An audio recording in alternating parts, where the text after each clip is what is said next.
Good evening, town meeting representatives. Some of you might be wondering why we have an article on the warrant tonight about zoning out marijuana establishments here in Stoughton, because we already voted for this in our recent election, and that's true.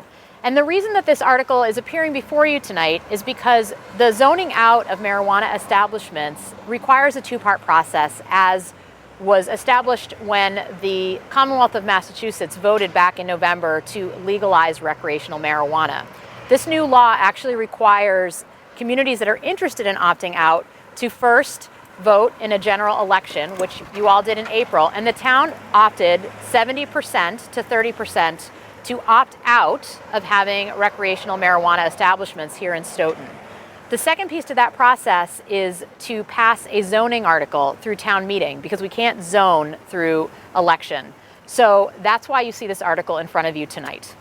So this article that we're presenting at town meeting is not tied into the medical marijuana bylaw or overlay district at all. This is basically with the establishments in the cultivation end of it as far as manufacturing. So it doesn't have any really impact on individual rights, what we're trying to do with this. It just basically is more business oriented. One of the reasons why the Stoughton Police Department would like to see retail marijuana zoned out of Stoughton is for the purpose of violence and potential robberies that have taken place in other states where there are retail marijuana shops. A dispensary in Northeast Portland is still picking up the pieces after a takeover robbery last night. 6 people burst into the store, caught on camera. They got away with pot and cash. KGW's Pat Doris is live there tonight. You talked with employees, Pat. They know this was a close call. It was, Joe. 6 robbers, 4 guns. It's a recipe for disaster. Fortunate that no one was hurt. It also points out how these businesses are cash rich and prime targets for crooks. The dangers of these shops coming into town are documented well in states like Colorado and Washington. The robberies that occur are violent because all of these shops are protected by armed security. So if you're going to come in and rob the place, you too are going to be armed. And there have been a number of shootouts that have taken place. And in large part, in other states, these big city departments are more equipped to handle this.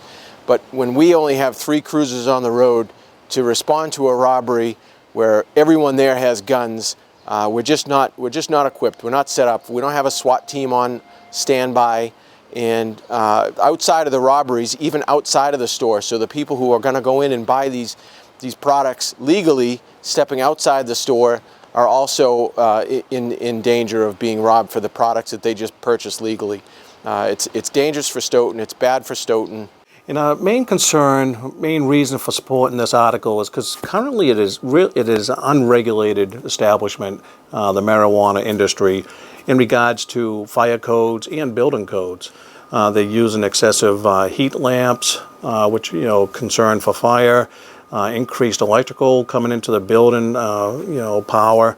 One of our concerns with the retail marijuana establishments is that in addition to producing smokable marijuana, they will be producing high-potency edibles and other manufactured products.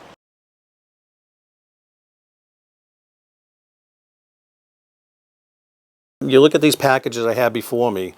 I mean, when a kid sees something like this, it's like a s'mores. It's a treat, or the Rice Krispie treat as well, or the lollipop. And what's interesting, both of these labels say the same thing. I just read them. Let me just read a little part of this label here to give you an understanding. Our TKO edibles have been lab tested and contain a very high amount of THC. We strongly suggest starting with a small portion and waiting 1 to 1.5 hours before consuming more. In this packaging, it doesn't tell you what a small portion is or how much you should eat of it. So our concern, like I said, is the overdose of a child consuming this whole thing. So these are 100 milligrams of THC.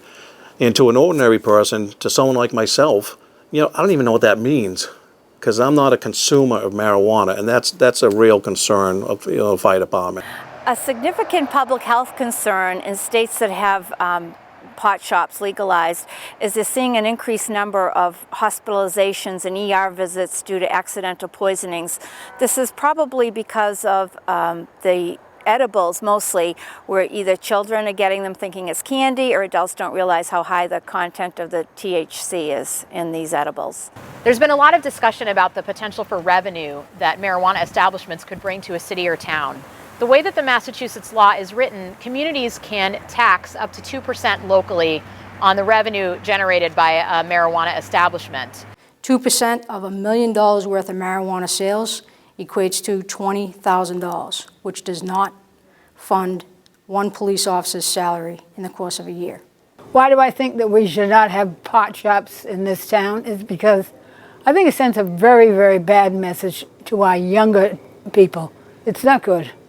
I personally feel that if we do in Stoughton, there would be like more crime than there is. And then for like the edible products, like if there's an edible product at home, say a child like picks it up and eats it, that's dangerous for the children. I think it would be a bad idea because more people would be at risk for drug overdoses and other stuff like driving incidents. As a long-time person who's coached and lived in this town, grew up in this town, really concerned about the image problem if these stores were allowed to be put into the town of Stoughton. I think that this could be a blemish on what we're trying to do, and I think that we're really moving forward with a positive image, and that's what we would like to continue to do.